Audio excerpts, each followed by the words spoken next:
4장 13절부터 16절까지입니다. 그의 성령을 우리에게 주심으로 우리가 그 안에 거하고 그가 우리 안에 거하시는 줄을 아느니라. 아버지가 아들을 세상에 구주로 보내신 것을 우리가 보았고 또 증언하노니 누구든지 예수를 하나님의 아들이라 시인하면 하나님이 그의 안에 거하시고 그도 하나님 안에 거하느니라. 하나님이 우리를 사랑하시는 사랑을 우리가 알고 믿었노니 하나님은 사랑이시라. 사랑 안에 거하는 자는 하나님 안에 거하고 하나님도 그의 안에 거하시느니라. 아멘.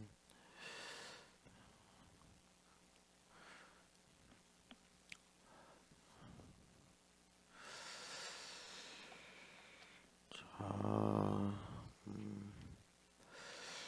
우리가 사도행전 1장 어제 또 주일에 들었던 말씀에 이어서 지금 요한일서 4장 말씀을 읽었는데 그러니까 여기도 보면은 하나님이 우리 안에 거하신다 이렇게 말씀하십니다. 하나님께서 우리 안에 거하시는 일이 하나님 나라입니다. 이런 일을 우리가 하나님의 나라가 되었다라고 말씀하는데, 그러니까 참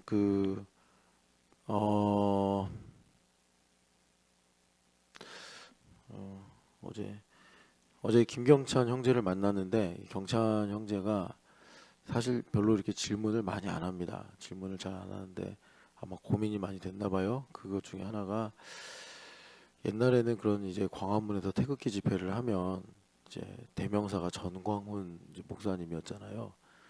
이분이 그렇게 했는데 요즘에는 이제 세이브 코리아라고 해가지고 소년보 목사님이라고 얼마 전에 12.7 해서 차별금지법 반대 운동을 하신 그 목사님이 지금 그렇게 이제 대세가 돼서 이끌고 계시는데, 그러니까 태극기 집회를 정광훈 목사님만 이제 이렇게 이끌 때는 이제 보수적인 기독교 안에서 좀 더 이제 우향우가 된 분들 보면 이제 대부분 좀 노인분들이 많으시고 반공정신 이런 게 이제 투철하신 분인데, 제가 반공정신이 뭐 틀렸다라거나 그거를 이제 에, 희석시키려고 하는 말은 아니고, 반공이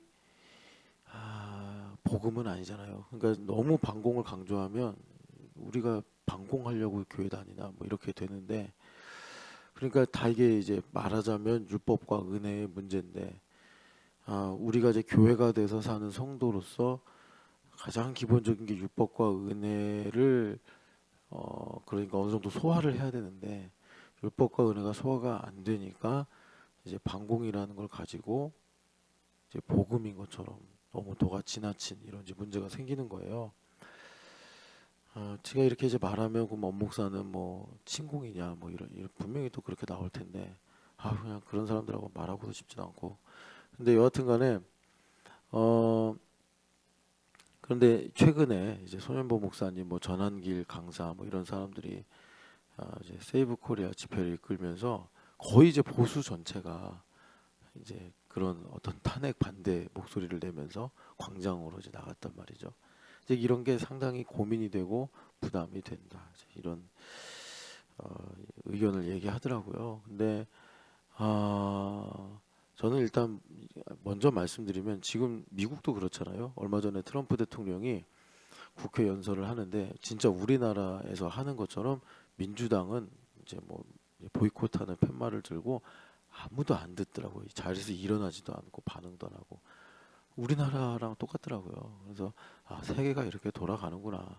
그러니까 저는 이런 모든 일이 그러니까 이게 현상적으로는 정치적 이슈로 나와요. 그런 게 다 뭐 하냐 마냐, 반대하냐 찬성하냐 이런 문제로 나오는데, 그걸로는 절대 이 갈등이 안 풀리고 그 절반은 죽어서 없어져야지 풀리잖아요. 지금 상황을 보면.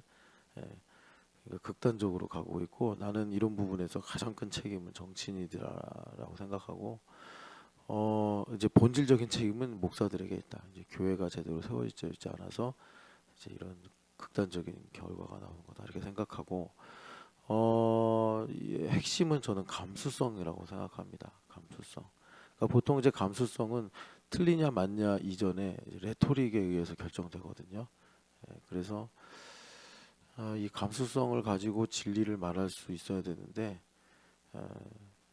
뭐 말하자면 진리를 말하지 않는 쪽은 시대 정신을 따라서 매우 감수성이 진리스럽고 진리스럽고 진리를 주장하는 사람들 이제 그 문장 자체는 진리에 가깝지만 혹은 진리이겠지만 감수성은 완전히 진리가 아닌 거예요. 너무 폭력적이고 너무 뭐라 그럴까 그러니까 독단적이고 그러니까 이 시대는 정말 예수님께서 진리를 전하시는 걸 성경에서 보면은 감수성도 완벽하시거든요. 그런 내용이 요한복음 21장의 내용이에요. 너가 나를 이 모든 사람들보다 사랑하느냐? 아니 베드로가 사랑하는 줄 몰라서 물어보셨겠어요? 그런데 요즘 보수 기독교인들은 감수성은 완전히 이제 제쳐놓고 너 왜 부인했어? 뭐 이런 식으로 나가는 거예요. 말은 맞죠. 근데 감수성이 틀리니까 그럼 어떻게 되죠?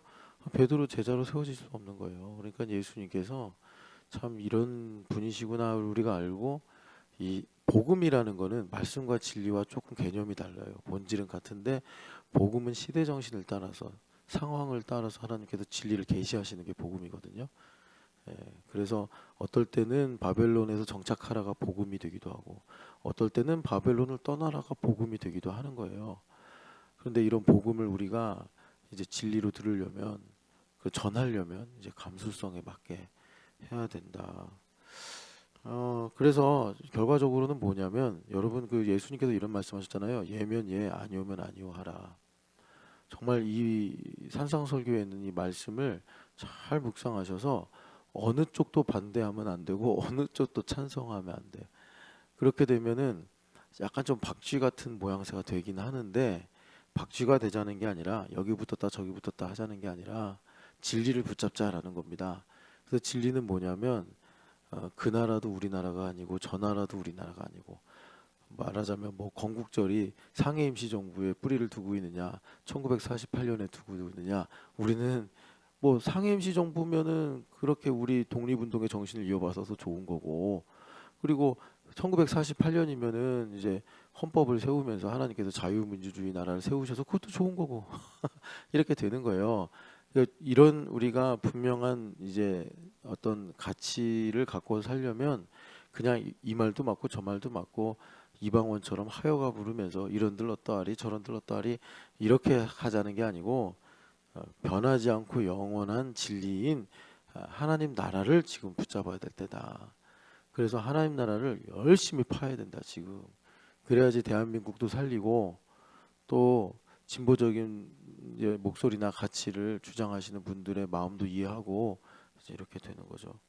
자, 그래서 여러분 우리가 이제 하나님의 나라는 우리의 의식 속에 일어나는 것이다. 다분히 뭐 이제 하나님 나라가 여기 우리 마음 안에만 있는 것이 아니라 이제 생수의 강처럼 흘러가잖아요. 흘러가서 그러니까 이 우리의 환경도 바꾸고 세상도 변화시킨다. 그런데 우리가 뿌리이자 본질이라고 할 수 있는 이 마음에서부터 시작하는 가치를 놔버려요. 이걸 무시해요. 이게 원수마귀가 좋아하고 원하는 건데 하나님 나라는 내 마음에서부터 시작이 된다. 그러니까 이런 겁니다. 누가 변화되길 원해. 그러면 이제 복음은 우리에게 뭘 가르치죠? 너가 먼저 바뀌어야 돼. 이거죠. 그러니까 이게 이제 티끌이란 말이에요. 티. 예, 형제 눈에 있는 티인데 이 티를 빼려면 빼는 분은 예수님이어야지 그 누구가 될 수 없다는 겁니다. 근데 내가 그 티를 봤으니까 내 안에 계신 예수님께서 그것을 뺄 가능성이 높죠. 그런데 그렇게 예수님께서 섬세한 일을 하시려면 아니 눈 속에 있는 티를 뭐로 빼요? 예수님만 뺄 수 있지. 뭐 여러분 핀셋으로 빼겠습니까? 뭐 바늘로 빼겠습니까? 눈 아프지.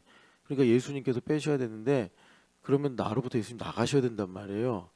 그러니까 나가지 못하게 만드는 장애물이 제거돼야 되는데 그게 나와 예수님과의 장벽이란 말이에요. 그걸 지금 허물이다 이렇게 말씀하시는 거라. 그러니까 여러분 봐봐요. 나하고 예수님하고 아무런 장벽이 없어. 그럼 형제의 티끌을 봐요. 그게 뭐 100데나리온이든 1000데나리온이든 간에 그건 1만 달란트에 비교하면 뭐 이제 비교도 안 되는 가치인데 어쨌든 우리는 그걸 갖고 놀래고 낙심하고 두려워하고 뭐 시비 붙고 이러잖아요. 네가 많니 내가 많니 이러면서. 그런데 그걸 보고 그러니까 내가 정죄를 받거나 정죄를 하지 않으면 어떤 상태냐? 나와 예수님 사이에 그 정도 문제를 가지고는 담이 없구나. 이견이 없구나. 그 정도는 내가 예수님과 연합이 되어 있구나. 그런데 이제 그렇게 쭉 잘 되다가 어떤 민감한 사안, 뭐 크든 작든 간에 나한테 정말 촌철살인 같은 그런 문제들 있잖아요. 내 아픈 데를 콕 찌르는 그런 거. 예, 보통은 이제 주님께서 우리를 거룩하게 하실 때 그런 방법들을 많이 사용하시는데 이제 그런 것이 오면 못 참죠. 딴 거는 다 양보하고 딴 거는 그냥 잘 되겠죠 하고 넘어가고 넉넉하게 여유롭게 대응을 하다가 어떤 이 한 가지 문제, 이 한 번의 순간 이거는 이제 내가 못 넘어가죠. 이제 그걸 가지고 주님께서 너와 나 사이에 문제가 이거다라는 거를 가르쳐 주신다라는 게 이제 복음이죠.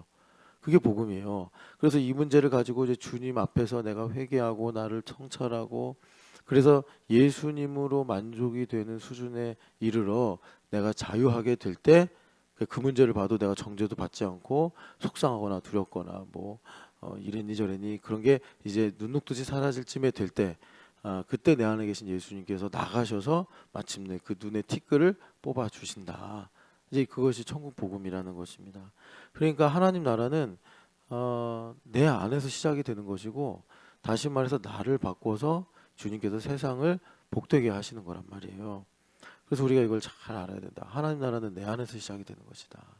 내 안에서 시작이 되는 것이다. 그러니까 말하자면 뭐 탄핵 찬성을 하시는 분들을 보면서 속상한 사람들도 있을 거고 탄핵 반대를 하시면서 하는 사람들을 보면서 속상한 분들도 계실 거예요. 어찌 됐든 속상한 건 주님 앞에 가서 풀고 와라.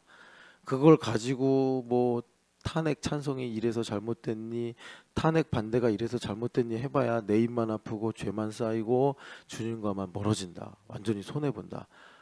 좋은 신나는 건 누구예요? 원수마귀만 신나는 거예요.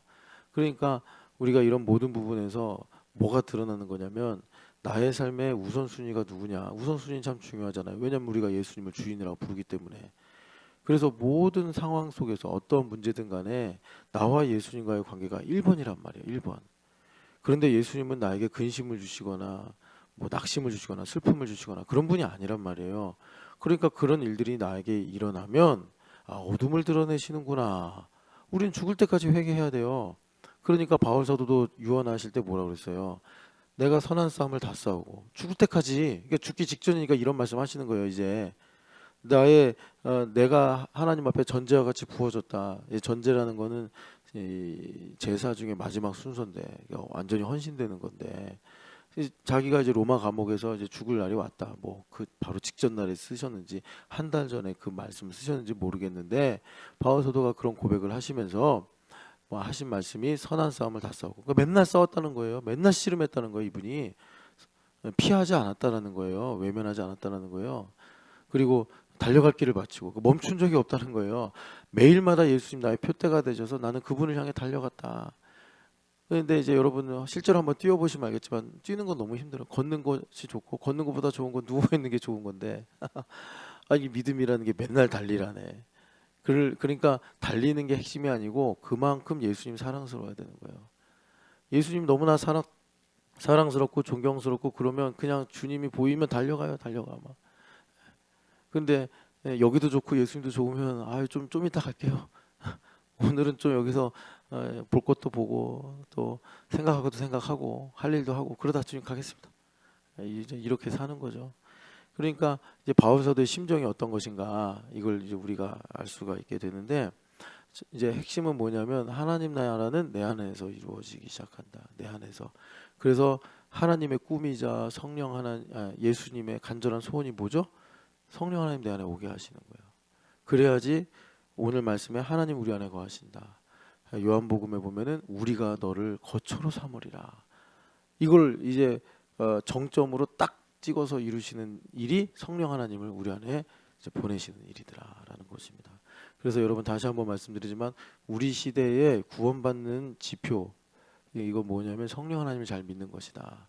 근데 성령 하나님을 믿는다라고 안 한단 말이에요. 왜냐하면 성령 하나님은 요한복음 14, 15, 16장에 예수님의 설교도 나와 있지만 자기를 드러내시지 않고 예수님을 드러내시기 때문에 우리는 예수님을 믿고 구원받는다 이렇게 말을 하는데 예수님을 오늘 잘 믿는 건 뭐냐? 성령 하나님으로 충만한 거다. 성령 하나님으로 충만한 거다. 그런 거예요. 그래서 여러분 우리가 이제 보통 기독교인들이 많이 말하는 단어가 말세다 말세다 그러잖아요. 근데 말세다라고 할 때 이렇게 가만히 들어보면은 세상이 악하거나 뭐 죄가 많거나 이런 걸 갖고 이제 말세네 이래요. 아니, 그것도 틀리진 않아요. 왜냐하면 성경에 보면 주님 오실 때가 되면 사람들이 그렇게 이제 죄로 치우치게 돼서 회개도 안 하고 그리고 이제 구원의 여망이 없으니까 예수님 오시는 건데 근데 우리는요 이 부분에서 조금 이제 주의를 해야 되는 게 여러분 그 하나님을 중심으로 이야기하는 게 참 중요해요. 그러니까 하나님을 중심으로 얘기한다는 건 뭐냐면 말세라고 말할 때 하나님께서 베푸시는 은혜를 중심으로 얘기해야 돼요. 그래서 여러분 그 요해서에도 나오지만 말세 하나님 뭐 하신대요? 마지막 날에 성령 하나님 부어주신다 그러잖아요. 그러니까 말세는 정확하게 언제부터 시작이 됐냐면 오순절날 성령 하나님 강림하시면서부터 지금까지가 말세예요. 그럼 말세에 주님께서 하시는 일은 뭐냐? 이 교회의 백성들을 모아요. 여러분 이거는 뭐 성경 여러 부분에서 다 증언하는 거기 때문에 이상하게 듣지 마세요. 근데 교회가 이 얘기를 잘 안 해요. 왜 안 하냐면 성도들이 안 좋아해서 안 해요. 예, 제가 뭐 성도들이 싫어하는 말을 하겠다 이런 건 아닌데 여러분 교회 사람들을 모아요. 주님께서 모으시고 어떻게 하냐면 알곡과 가라지를 나눠버리세요. 이게 말세예요. 그래서 여러분 계시록 22장을 보시면 계시록 22장을 보시면 10절 11절 같이 읽겠습니다. 또 내게 말하되 이 두루마리의 예언에 말씀을 임봉하지 말라. 때가 가까우니라. 불의를 행하는 자는 그대로 불의를 행하고 더러운 자는 그대로 더럽고 의로운 자는 그대로 의를 행하고 거룩한 자는 그대로 거룩하게 하라. 아멘. 그러니까 여러분 이 일이 좀 알쏭달쏭하지 않아요? 이 말씀이 아니 주님께서 불의를 행하는 사람은 심판을 해버리시고 의로운 자들은 복을 주시고 뭐 이렇게 해야지 우리가 좀 성경을 읽을 때 자연스러운 느낌을 받는데 주님께서 내버려 두신다라는 느낌으로 말씀하시는 거예요. 의로운 자는 의로운 대로 내버려 두고 나는 모르겠다 손 떼겠다 막 조금 이런 느낌을 받을 수 있는데 이 말씀이 말세에 관한 말씀이에요. 그러니까 무슨 말이냐면 우리 의식 속에서 성령 하나님 역사하신다고. 그러니까는 여러분 우리에게 좀 더 가까운 건 율법이잖아요. 율법적인 내용.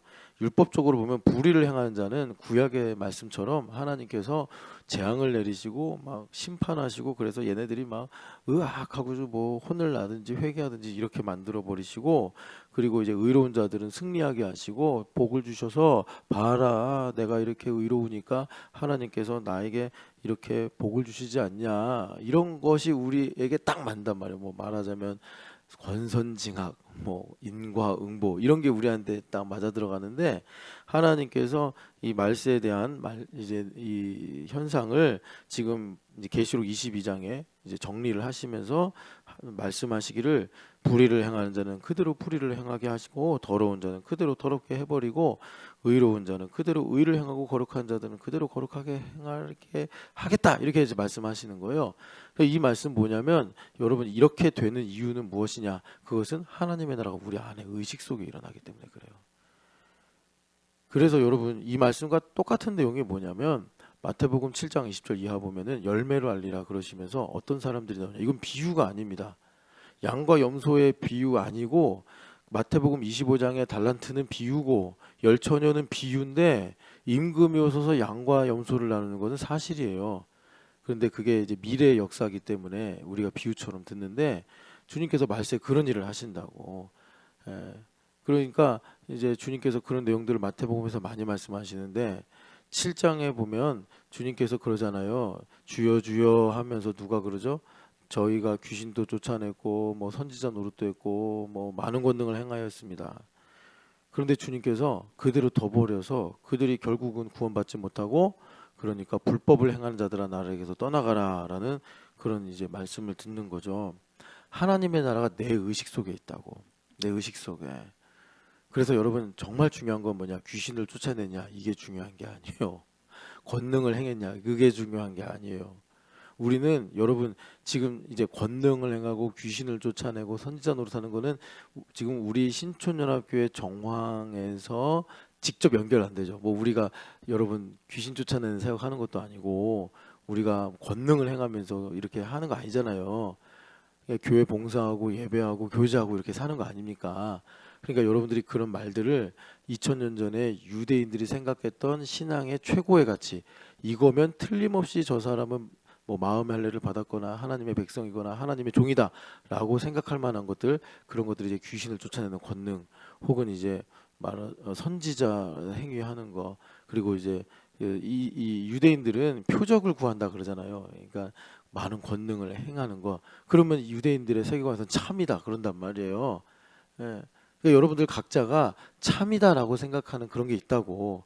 그래서 우리가 굳이 그걸 갖고 나 이런 걸 보면 구원받은 게 확실해 이렇게는 얘기 안 하는데, 나름대로 그것을 약간 보험처럼 생각해서 우리가 그것을 의지하고, 이러니까 내가 구원받았겠지, 이러니까 나는 틀림없이 하나님의 종이지, 하나님의 사람이지, 이렇게 생각하는 우리 안에 의식이 있단 말이에요.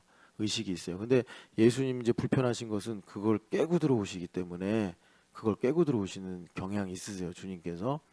그러니까 여러분 만약에 이제 여러분 말로는 오가지 않지만 느낌으로 왔다 갔다 하는 얘기 좀 하나 해볼게요.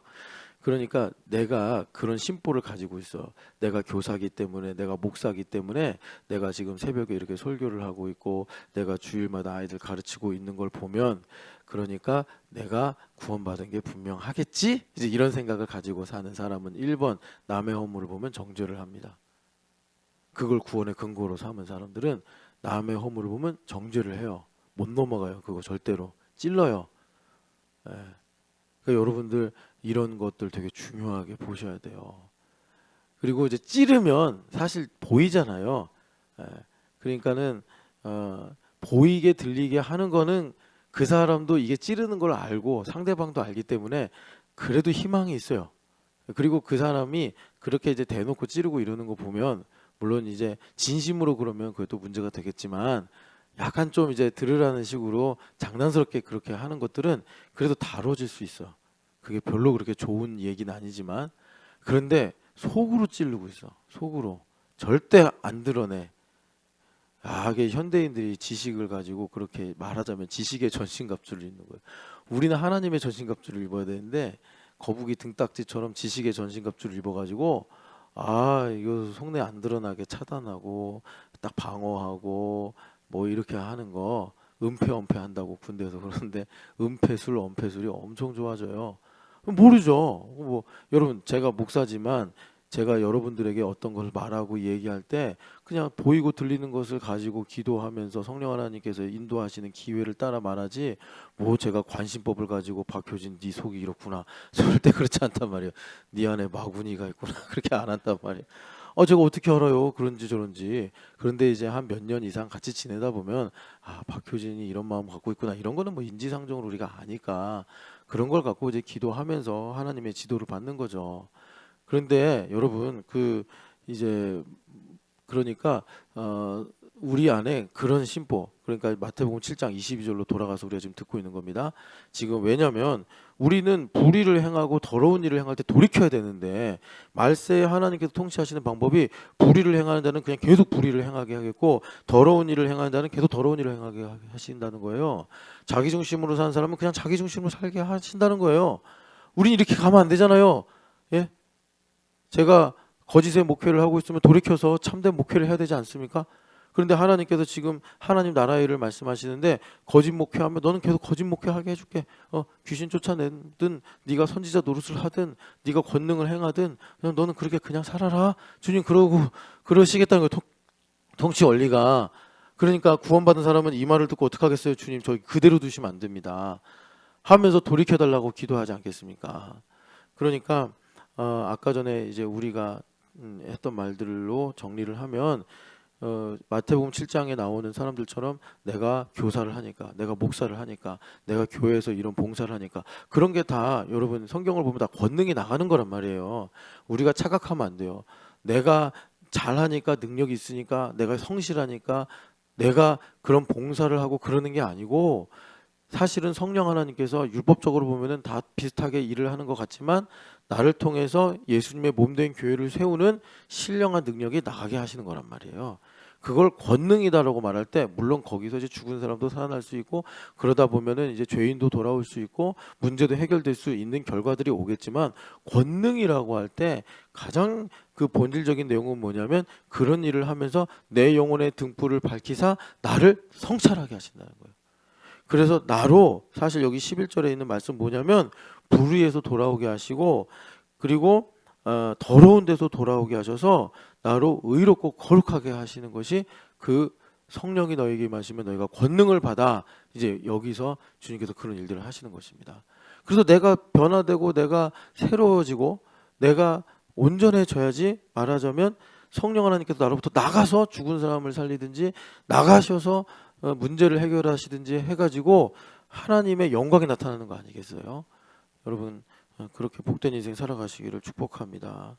그래서 우리 인생에 정말 중요한 거는 다시 한번 말씀드리지만 하나님의 나라가 내 안에 임하는 거란 말이에요. 이 말세란 말이죠.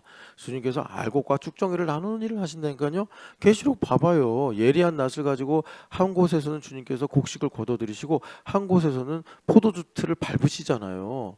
그 심판과 구원이 동시에 일어나고 있다고요. 그래서 여러분 주님께서 이제 우리에게 말씀하시는 거 우리가 정말 중요하게 여겨야 되는 건 뭐냐면 내가 지금 예수 그리스도로 만족하고 있는가? 그리고 내가 오늘 예수님을 얻었는가? 내가 예수님을 바울 사도가 그러잖아요. 여러분 똥만 가득 찬 인생이 될 거예요. 보화로 가득 찬 인생이 될 거예요. 바울 사도가 그리스도를 아는 지식이 가장 고상하다. 그래서 내가 이전에 귀하게 여겼던 것들을 다 폐소물과 같이 여긴다. 그 말은 예수님 빼고 다 버리겠다. 이 얘기가 아니라 예수님을 얻어서 주님께서 내게 주신 복된 것들을 내가 해롭게 다시 말해 내 소유니 내 뜻을 위해 살겠느니 하는 것이 아니라 주의 영광을 위해 살아가겠다. 이제 이렇게 말씀을 하시는 거예요. 여러분 예수님을 구하시기를 축복합니다. 그래서 내가 했냐 안 했냐 잘했냐 못했냐 있냐 없냐보다 중요한 것이 뭐냐면 성령 하나님으로 말미암아 내가 회개하느냐. 여러분 내가 오늘 예수님을 얻었을까? 내가 오늘 예수님께 더 나아갔을까? 이거는요 죄송합니다. 기도 몇십 분 해가지고 금방 내가 깨우치고 알 수 있는 게 아니에요. 정말 내가 이렇게 살아봐야겠다 그러면 데살로니가전서 5장 17절 말씀처럼 쉬지 말고 기도하라가 우리 귀에 응하여져야 돼요. 그래서 제가 여러분들한테 굳이 몇 시간 기도해야 된다 이런 말씀을 안 드리는 거는 개인마다 다르고 한 사람이라도 월요일, 화요일, 수요일, 목요일 달라요. 우리가 너무나 다양하고 복잡한 삶을 살고 있기 때문에 어제는 내가 1시간 기도하는 게 진리였다면 오늘은 2시간 기도하는 게 진리일 수 있고 수요일은 내가 이런저런 중에 주님 앞에 정말 간절한 마음으로 막 버스에서 지하철에서 기도하는 게 진리가 될 수 있어요. 그거는요 우리가 하나님 앞에 서야지 답이 나오는 거예요. 그래서 여러분 우리가 그렇게 깨어 있어서 기도할 때 성령 하나님으로 말미암아 오늘 나의 삶에서 그리스도를 얻었는가 이걸 우리가 알 수가 있어요. 예수님은 정말 높으신 분이고 정말 깊으신 분이기 때문에 그냥 우리가 뭐 책 하나 정독하는 듯이 그런 집중력이나 그런 이해력을 가지고 주님을 내가 얻었느니 말았느니 논할 수가 없어요. 여러분 그래서 우리에게 정말 그 낙동강 전선처럼 마지막 최후의 이 전선은 뭐냐면 회개하는 거예요. 회개하는 거. 그래서 우리가 성령 하나님 앞에서 성령 하나님으로 말미암아 회개할 수 있는 이 정서, 회개할 수 있는 마음, 회개의 동기를 갖는 것 이것이 내 안에 의식 속에서 하나님의 나라가 이루어지는 것이다. 그래서 여러분 다시 한번 말씀드리지만 이 말세입니다. 주님께서 알곡과 타라지 이 가라지를 나누는 타작마당에 우리가 있단 말이에요. 그러니까 참 이게 머리로 이해가 안 되죠. 그러니까 예정 교리에 의하면 우리는 분명히 구원받은 게 확실해. 그 믿음을 갖고 있기 때문에 오늘 우리가 알곡이냐 이 가라지냐라는 타작마당에 긴장을 갖는 거예요. 여러분 이게 좀 역설적이지만 이해가 되십니까? 내가 예정 교리를 안 믿어. 내가 어떻게 하느냐에 따라 구원이 결정된다라는 생각을 갖고 있어요. 그래서 자기 의를 추구하고 그렇게 안 사는 사람들을 보면서 정죄를 하고 있는 거예요. 문제 있네 이러면서. 그런데 우리 현대인들은 그걸 끔찍하게 생각 안 해요. 여러분 정죄하는 게 끔찍한 거예요. 그래서 여러분 요한일서 우리가 아까 4장 읽었는데 형제를 사랑하지 않은 자마다 살인한 자니 그는 하나님께로부터 난 자가 아니라고 하잖아요. 사랑하면서 어떻게 정죄합니까? 그러니까 우리가 정죄하는 놈이 누군지 알잖아요. 마귀잖아요. 그런데 여러분 무서운 건 뭐냐면 차라리 아마추어 같아서 그게 다 들통나는 사람이면 괜찮아. 목사로서 안심이 돼. 들통이 나니까 저기 가서 쾅 여기 가서 쾅 하고 다니니까 안심이 된다고. 근데 무서운 건 뭐냐면 왜 애들 키울 때 얌전한데 가만히 두면 아무도 모르게 저기 가서 막 다리미 만지고 막 칼 만지고 이런 이제 성향의 아이들 무섭잖아요. 위험하니까 감춰요.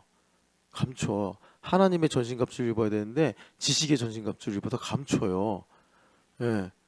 그리고 속으로 그걸 계속 되새겨. 예. 나중에 골마 터져요. 골마 터져서 아파서 응급실이라도 오면 다행이에요. 그러면 그 고름 다 빼내고 그 썩은 데 다 도려내면 되니까. 근데 이게 영적인 문제가 그렇게만 되는 게 아니에요.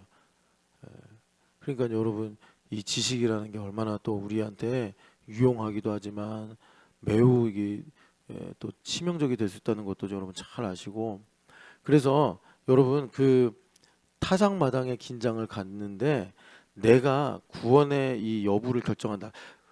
장로교를 다니거나 한국교회 이제 보수적인 교회를 다니는 사람들은 그런 얘기 안 해요. 예. 그러니까는 그거를 한 가지 지표로 말하면 유아 세례를 준다. 이거 상당히 보수적인 거거든요. 여러분들이 진보적인 교회를 경험해 보셨거나 그런 분위기를 감지하셨는지 모르겠는데 그런 분들은 유아 세례 안 줍니다. 얘가 알아서 구원해야지. 얘가 지가 결정해야지. 그 결정권을 왜 내가 침범해가지고 얘 인생을 내가 힘들게 만듭니까? 유아 세례를 그렇게 말을 해요. 예. 그런 사람들은 상당히 이제 진보적인 복음이라기보다 진보적인 성향에 노출이 되어 있는 분들이에요. 근데 저는 율법으로 세상을 볼 때 그게 얼마나 무서운 도박인 줄 모르는구나. 얘가 구원을 받을지 안 받을지 예수님을 믿을지 안 받을지 결정한다. 아, 죄인인 인간을 볼 때 그게 가능할까? 그 저는 상당히 이제 그 의문이 많고 그래서 제가 제 딸 생각하면 피눈물이 나는 거예요. 근데 그 여러분들 대부분 다 보수적인 이제 기독교인들이잖아요. 기독교인들이기 때문에 여러분들이 예정 교리를 안 믿는 것 같은 말. 그러니까 구원은 내가 물론 이제 씨앗으로 받지만 이후에 내가 어떻게 하느냐에 의해 결정되는 그런 이제 부분이다. 이런 생각 여러분 잘 안 해요. 말도 안 한다고 보수적인 이 신앙에 많이 영향을 받으셔서 그런데 그런지 안 그런지는 어디서 나오냐면 내가 사람을 볼 때 그 사람의 긍정적이고 복되고 또 뭐라 그럴까 하나님의 소망이 보이면 그 사람 진짜 하나님 중심의 이 말하자면 보수적 신앙인이에요. 그러니까 보수적 신앙이다라고 말할 때 보면은 이제 보이는 것보다 보이지 않는 가치를 더 중요하게 생각한다. 뭐 이렇게도 말할 수 있고 그런데 내가 어떤 상황이나 어떤 현상이나 어떤 사람을 볼 때 거기 문제점이 보인다. 그분은 자기를 잘 성찰해서 혹시 내 안에 행위 구원론이 들어온 거 아닌가. 그래서 내가 예수님의 은혜도 필요하지만 내가 어떻게 하느냐에 따라서 결정되는 거 아니냐. 이런 이제 말하자면 다른 복음의 요소가 내 안에 들어와 버린 거예요. 복음은 구원은 절대적으로 완전하게 하나님의 은혜로만 구원받는 거예요. 그게 이제 우리가 말하는 보수적 신앙인데 그래서 진보적인 성향의 사람들이 보면 답답한 거예요. 시국 이런데 기도나 하고 있어. 막 이런 이제 말들이 나오는 거예요. 네. 그러니까 여러분들이 복잡한 세상 속에서 정말 그 복음의 진리를 가지고서 어떻게 해야 되는 거예요? 정말 생명력을 갖고 타작마당의 긴장감을 갖고 이 생명을 우리가 유지하고 살아가야 된다. 그래서 제가 이제 이런 얘기들을 쭉 여러분 한두 번 한 게 아니잖아요. 이걸 위해서 정말 중요한 거예요. 제가 우리 신촌연합교회에서 이제 그 목회를 10년 하면서 저와 우리 공동체 가운데서 제가 뼈저리게 느낀 거예요. 홀로 서기가 안 되면 다 소용없다. 홀로 서기가 안 되면 다 소용없다. 이게 홀로 서기라는 게 사실 시에서 나오고 문학에서 나오는 얘기니까 이게 상징적인 의미가 있단 말이죠. 성경에서 말하는 그런 진리의 내용은 아니에요. 그러니까 홀로서기라는 게 뭐냐면 뭐 성경에서 말하자면 하나님 살아계신 하나님을 죽은 행실을 그리스도의 보혈로 깨끗하게 씻음 받아서 살아계신 하나님을 섬길 수 있는 양심을 가졌다. 이렇게 여러분 이해하셔도 돼요. 예. 그러니까 이런 거를 이제 우리가 이 땅의 가치로 말하면 부모님을 생각할 때 나를 있게 하시고 낳아주신 것만으로도 그냥 충분하다. 이게 홀로서기가 된 거예요.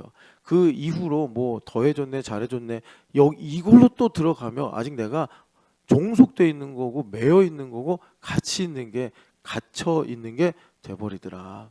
그래서 이 홀로서기 문제, 이 문제 그러니까 이제 우리가 신앙 고백으로 말하면 예수님께서 나를 대신하여 죽으셨으니 마땅히 나는 그 예수님을 위해 여생을 사는 게 답이다. 이게 홀로서기가 되는 거예요.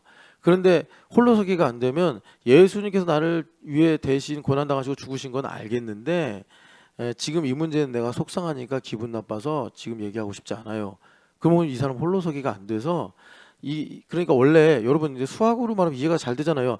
예수님 나를 위해 대신 죽으셨다고. 그러면 내가 이걸 믿어요. 그래서 예수님을 주인이라고 모셔. 왜? 나를 대신하여 죽으셔도 나를 살리셨으니까. 그러니 당연히 남은 여생은 주님을 위해 살아야 되지 않겠습니까? 주님을 위해 살아야 되는 거 아니에요. 날 대신에 죽으신 분이 있으니까 이거 뭐 어렵습니까? 인생 제로섬인데 주님께서 나를 위해 대신하여 죽으셨으니 나는 1년을 살든 10년을 살든 간에 주님을 위해 살아야 되는 거 아니에요? 그럼 주님을 위해 살기로 작정한 사람이 뭐가 내가 있냐고, 내가 속상한 게 어딨냐고, 내가 화가 나는 게 어디 있고 내가 두려운 게 어딨냐고. 나는 없고 예수님만 계시는 거 아니에요? 주님을 위해 사니까. 근데 이게 오늘 안 되더라는 거예요. 이게 안 돼요. 이게 제가 이제 저를 진단하고 우리 시대를 진단하는 내용이에요. 사람들이 홀로서기가 안 되는구나. 안 되는구나. 공정하지 않구나. 사람들이 다 자기 중심. 바울 사도가 말씀하신 대로 말세는 고통한 때가 이르리니 사람들이 다 자기를 사랑하고 또 하나님보다 돈을 더 사랑하고 쾌락을 사랑하고 이런 말씀 나오잖아요. 무장하고 이런 얘기들. 그러니까 이 홀로서기가 참 우리에게 중요한데 이제 이런 부분들을 우리에게 만회하고 상세하게 하는 게 이제 공동체다. 그래서 이 시대는요. 진짜 신앙을 지키고 우리가 신앙으로 살기 위해서 진리는 공동체예요. 혼자 아니야. 뭐 엘리야 할아버지가 오셔도 이 시대는 혼자서 안 돼. 혼자서 안 돼. 예수님 빼고 다 안 돼요. 공동체 있어야지 살 수 있어요. 공동체가 있어야지. 그래서 예수님께서 말세를 가리키시면서 우리가 하나 된 것처럼 저들도 하나가 되게 하사 우리에게 있게 하옵소서 그렇게 기도하신 거죠. 그래서 여러분 홀로서기는 여러 가지로 말할 수 있어요. 여러 가지로 말할 수 있는데 제가 이제 대표적으로 부모를 공경하라는 계명이 있으니까 모두 뭐 부모님 없는 분 없잖아요. 여기 다 부모님 계셨거나 계시거나 하는 분들이니까 제가 그걸 갖고 얘기하는 거고 홀로서기가 된다. 여러분들에게 하나 좀 추천하고 싶은 게 이어령 교수님 돌아가셨잖아요. 아마 이제 신앙 고백을 여러 번 했으니까 이 지성께서 그 거짓말 했을 리는 없고 노년에 무슨 노욕이 있어서 거짓말 하겠습니까? 그죠? 영광도 있지 명예도 있지 돈도 있지 뭐 다 있는데 근데 그분 참 안타깝죠. 자기가 제일 사랑하는 그러니까 말하자면 딸이 있는데 그 이민아 목사님이 있었잖아요. 그 마지막 인터뷰에서도 이민아 목사님 얘기를 하더라고요. 그 딸이 아버지를 살린 거죠. 근데 여러분 그 한번 이 홀로서기를 묵상하기 위해서 이어령 교수의 마지막 인터뷰 한번 검색하시면 나올 거예요. 마지막 인터뷰. 그 되게 긴 인터뷰거든요. 한번 그 우리나라와 한 시대의 지성인이셨잖아요. 아주 천재급의 지성인인데 이분이 80 몇 년을 살면서 삶을 돌아본 거 아니에요. 근데 뜻 있는 건 뭐냐면 우리가 읽을 만한 가치가 있는 게 뭐냐면 이분이 회심을 했네. 물론 이제 회심하고 하신 말들 보면 왔다 갔다 하긴 해요. 뭐 어떡하겠어요. 80년 가까이 예수님 안 믿고 무신론자로 자기가 뭐 마치 신인 것처럼 살다가 딸을 사랑하는 마음은 부인할 수 없는데 그 딸이 아빠를 위해 기도하고 그래서 거기도 나와요.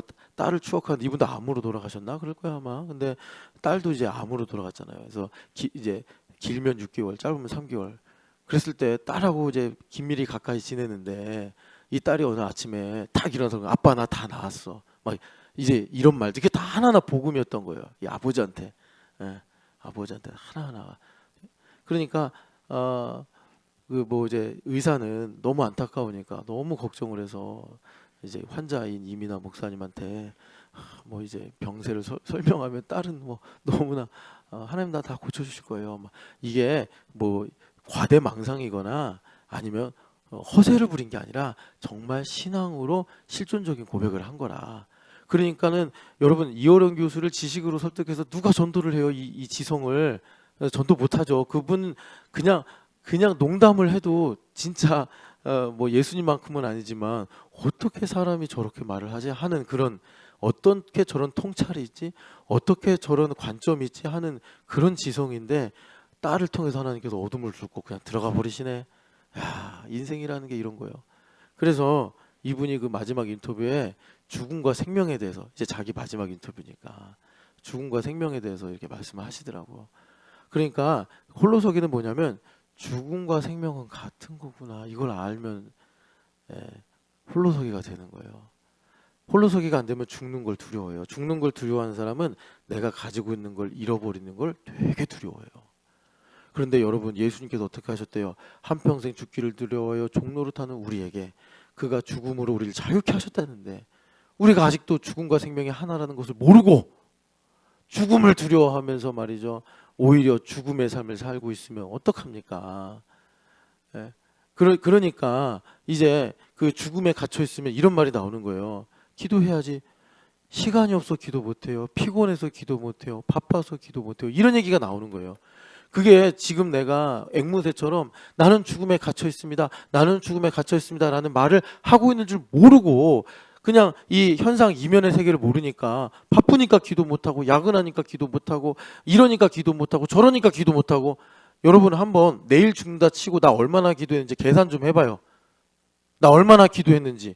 그러면 아마 대부분 다 나 정말 예수님 믿는 거 맞을까? 거기까지 갈 거예요. 아니 예수님을 믿고 성령 하나님 내 안에 계신 모시고 사는 사람이 어떻게 그렇게 기도를 담쌓듯이 기도에 기도 안 하기로 작정한 사람인 것처럼 살 수가 있냐고. 아니 내 인생의 기록이 보여준다니까 어떻게 나는 기도를 안 하기로 작정한 것처럼 이렇게 살까? 나 예수님, 입술로는 예수님 주여 주여 믿는데. 이게 참 우리에게 힘든 문제인데, 그래서 우리 인생에 정말 이 말세지 말에 성령 하나님 내 안에 오셨어요. 내 의식 속에서 하나님의 나라의 일을 시작하신단 말이에요. 그래서 다시 한번 말씀드리는데 홀로서기가 참 중요하다. 오늘 우리가 그 이제 요한 1서를 읽지 않았습니까? 요한 1서를 읽었는데 이제 성령 하나님 우리 안에 계신다라는 그런 이제 말씀이잖아요. 그런데 중요한 거, 특이점은 뭐냐면 성령 하나님 우리 안에 계시는 건 여러분들 요한복음에서 예수님의 말씀에서 다 들어서 아시죠? 그래서 우리는 이렇게 보통 말합니다. 성령 하나님 내 안에 계셔서 예수님 우리 안에 오셨어, 이렇게 말을 하는데, 여기서 특이점은 뭐냐면 하나님이 우리 안에 오셨어, 이겁니다. 하나님이 우리 안에 오셨어. 성령 하나님 내 안에 계셔서. 그래서 결론은 그거예요. 성령 하나님 내 안에 계신다. 하나님 내 안에 오셔서 하나님 나라가 된 거예요. 내가 하나님 여기 계시니까 내가 하나님 나라가 된 거예요. 그래서 성령, 우리가 오늘을 살고 또 내일도 살겠지만 우리가 사는 이 시대에 정말 중요한 문제는 뭐냐면, 여러분 아까도 내가 교사했냐 목사했냐 이게 중요한 게 아니라 내가 지금 예수님을 만났냐 얻었냐. 바울 사도 표현으로 보면 내가 그리스도를 얻고 그리스도 안에서 나를 발견했냐, 이게 중요하다고. 이게 나를 살리는 거예요. 이게 나를 살리는 거예요. 그러니까 여러분 이거 잊어버리면 안 돼. 우리 안에 성령 하나님 오신 목적이 그거잖아요. 내 안에서 그리스도를 계시하시고, 그리고 그 그리스도라는 세계 안에서, 그리스도는 골로새서에 의하면 뭐예요? 창조주의 지혜요 정신이란 말이에요. 그냥 예수님 내 안에 계시면 여기에 세계가 열리는 거예요. 내 삶이 달라지는 거예요. 그래서 그리스도 안에서 나를 발견하는 거예요. 여러분 이게 돼야 돼요. 이게 안 되면 목사 100년을 하고 교사 1000년을 해도 아무 소용이 없어요. 정말 바울사도 말씀대로 1만 마디 방언을 해도 울리는 꽹과리와 같은 거예요. 산을 옮기는 능력이 있어도 아무 소용이 없는 거예요. 여러분 오늘 우리에게 가장 중요한 거, 내일도 마찬가지 살게 하시면, 오늘 우리에게 중요한 건 뭐냐면 내가 그리스도를 얻어야 돼. 밭에 감추인 보화를 발견해야 돼요. 여러분 그리스도를 얻어야 돼. 그래서 이것을 샘나에게 말한 것처럼 잘 박힌 못이 되게 하려고 우리가 나온 거고, 하나님도 부르신 거예요. 순서로 말하면 하나님 부르신 거고 우리가 여기 나온 거예요. 그래서 오늘 우리가 뭘 단단히 박아갖고 가야 돼요? 나는 그리스도를 위해 산다. 그리스도가 나를 대신하여 죽으셨다. 그래서 내가 그리스도를 얻고 그 그리스도 안에서 나를 발견해야 된다고. 그게 생명이고 그게 진리란 말이에요. 그거 빼고 내가 무슨 뭐 예언을 하고 내가 무슨 설교에서 성공을 하고 내가 성공적인 목회자라고 인터뷰를 하고 다 쓸데없는 일이란 말이에요. 그게 제일 중요해요. 그게 제일 중요해요. 여러분 뭐 이제 여러분들 일상에도 적용할 수 있을 거라고 생각을 합니다. 그것이 성령 하나님 내 안에 계심을 믿고 사는 것이다. 그래서 오늘 우리에게 성령 하나님을 믿고 사는 게 너무나 중요한데 그것을 이루는 그러니까 오늘 뭐 많은 내용이지만 결론만 말씀을 드리면은 그러니까 주님께서 그 우리에게 성령 세례를 주셨다. 성령 세례를 주셨다. 여러분 그 히브리서 6장 보면 한 번 빛을 받고 하늘의 은사를 맛보고 성령에 참여한 바가 있고 선한 말씀의 능력을 경험하고 내세의 능력을 맛봤다 이런 말씀 있잖아요. 적어도 여기 새벽 예배 나오신 분들은 그런 게 한 번이라도 있으니까 나온 거지, 그죠?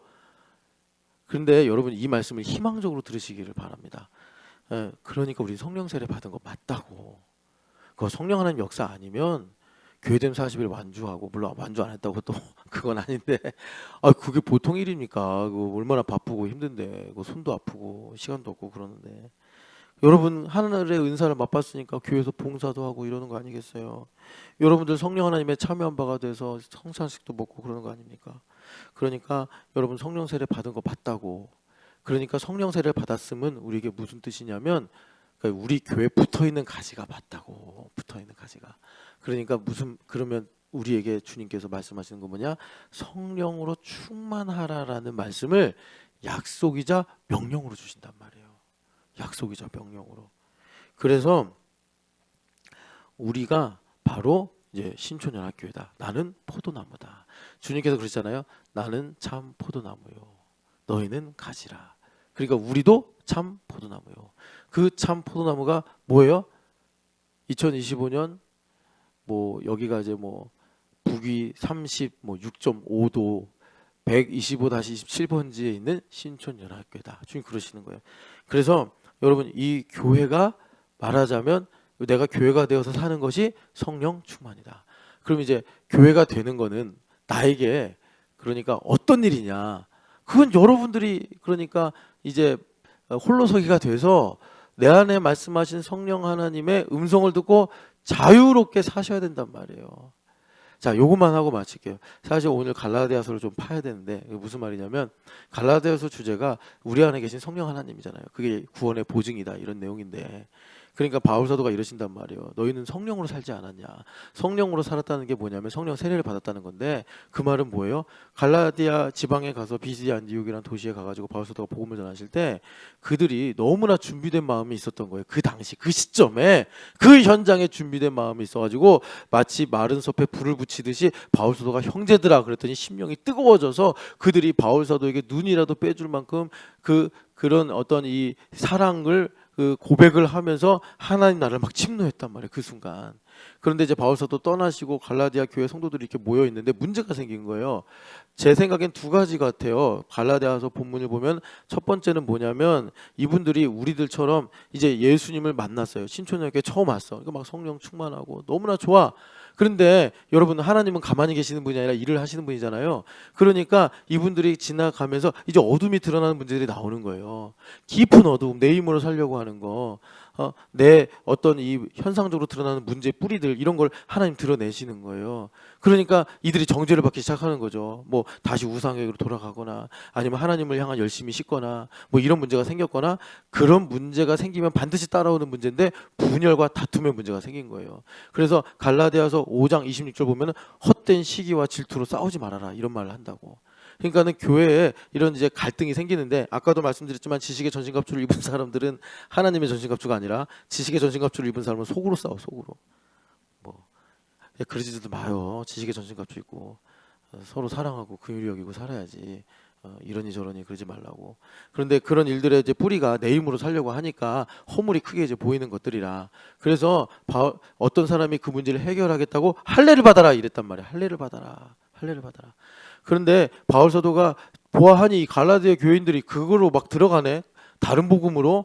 그래서 갈라디아서를 쓴 거예요. 자, 여기서 중요한 거는 갈라디아서의 복음은 성령으로 살면 성령으로 행하라 이 말이에요. 그러면 성령으로 산 건 뭐냐? 바울 사도가 갔을 때 그들이 바울 사도를 준비된 상태에서 받았으니까 그들의 필요와 딱 맞은 거예요. 예. 10년이면 10년, 20년, 10년 그들이 기다려왔던 그 복음을 바울 사도가 밤빌리아 산맥을 넘어서 전해주니까 그냥 뭐 다른 거 할 필요가 없어. 부채질도 할 필요가 없어. 그냥 타다나무 성냥개비 같은 거 던졌는데 거기 불이 확 일어나듯이 부흥 일어난 거예요. 듣고 믿은 거 아니냐. 우리 교회로 말하면 밥이 너무 맛있어서 애들이 너무 예뻐 보여서 뭐 우리 교회 성도들과의 교제가 너무 즐거워서 그런 걸로 이제 마른 숲에 불이 붙듯이 듣고 믿어져 버린 거예요. 40일도 재밌다. 뭐 일본 선교 나도 가고 싶다. 막 이렇게 우리가 이제 교회됨을 누린 거예요. 그런데 하나님은 가만히 계신 분이 아니라고 하나님은 일을 하시는 분이에요. 그러니까 내 안에 이제 어둠이 드러나는 거예요. 그러면 마치 신앙의 갱년기 같은 현상이 온단 말이에요. 교제도 재미없고 일본 선교 아유 뭐 귀찮은 일이고 애들 시끄럽기만 하고 이제 이런 일들이 교제 이 사람들 이렇게 간섭이 많어 막 이런 식으로 이제 이 갱년기가 오는 거예요. 그럴 때 바울 사도의 답은 뭐냐? 할례를 받아라가 아니라 성령을 따라 행하라 이거예요. 성령을 따라 행하라. 근데 성령을 따라 행하라가 그러면 이제 구체적이 돼야 되잖아요. 그걸 바울 사도가 율법적으로 말씀하신 것이 뭐냐면 하나님께서 주신 자유를 육체의 기회로 삼지 말고 서로 뭐 하라고요? 종노릇하라 이거예요. 그래야 산다 너네들. 그게 뭐겠어요? 포도나무 가지가 돼서 붙어 있으라는 거예요. 더 깊은 농도, 더 깊은 밀도를 가지고 붙어 있으라는 거예요. 옛날에는 내가 전보미 집사님 뭐 말하자면 내가 좋아서 신촌여대 다녔어요. 내가 유익이 있고 내가 즐거우니까. 그런데 왜 요즘에도 신촌여대 다녀? 어느 순간 주님께 물어보면 전보미 집사님이 이제는 자기를 위함이 아니라 뭐 이제 궁극적으로 예수님을 위함이겠지만 뭐 예준이를 위해서 다닙니다. 뭐 주말 캠프 하니까. 아니면 함께 이제 교사로 섬기는 허윤실을 위해서 다닙니다. 허윤실이 뭐 못해서 부족해서 허윤실을 위해서 다닌다는 게 아니라 허윤실로부터 받은 하나님의 은혜가 있기에 내가 다닙니다. 이런 표현입니다. 그래서 성령으로 행하라 이것을 율법적으로 말하면 하나님께서 주신 육체의 기회를 뭐 우리의 시간이든지 우리의 능력이든지 뭐 여러 가지가 있겠죠. 그런 것들을 내가 주님께서 교회라고 묶어주신 분들을 섬기는 종으로서 써라 이렇게 주님 말씀하시는 거예요. 이거는요 여러분 쉽지 않습니다. 그러니까 베드로에게 주님 말씀하신 대로 남이 나에게 띠를 띄우고 일단 띠 띄우는 거 기분 나쁘죠? 원하지 않는 곳으로 데려가는 그런 느낌으로 와요 우리한테. 그런데 여러분들 잘 아시겠지만 그걸 가지고 요한사도가 뭐라 그러죠? 그가 어떠한 죽음으로 하나님께 영광 돌릴지를 말씀하십니다. 사실 주님께서 못돼 처먹고 들어먹지도 못하고 아둔한 우리를 그렇게 해서라도 우리가 정말 가야 할 곳, 우리가 정말 소망했던 곳, 내가 정말 이르르면 주님 여기가 주님의 나라였군요라고 할 만한 그곳으로 주님 데려가시려고 묶어서 나를 원하지 않는 곳으로 끌고 가신다 이렇게 말씀하시는 거예요. 그래서 바울 사도가 성령을 따라 행하라. 그 말은 무슨 말이에요? 다시는 종의 멍에를 매지 마라. 자유하라라는 말씀인데 그 자유하라라는 말씀을 율법적으로 너희가 받은 육체의 기회를 가지고 서로 사랑하면서 종노릇해라 이렇게 말씀하신 거예요. 여러분 성령으로 행하시는 교회 되시기를 축복합니다. 사랑하는 하나님, 우리 신촌연합교회를 참 포도나무라고 하시오니 하나님 참 포도나무의 진액을 받아 열매 맺는 우리 신촌연합교회가 되게 하여 주시옵소서. 그래서 말세에 하나님 아버지 우리가 정말 복 있는 자가 되어서 심판을 견디지 못하는 겨와 같은 악인이 아니라 하나님 아버지 잎사귀가 마르지 않고 또 하나님 철을 따라 열매를 맺는 깊은 뿌리를 시냇가에 내린 하나님의 거룩한 복된 인생 되게 하여 주시옵소서. 부활하신 예수님의 이름으로 기도합니다. 아멘.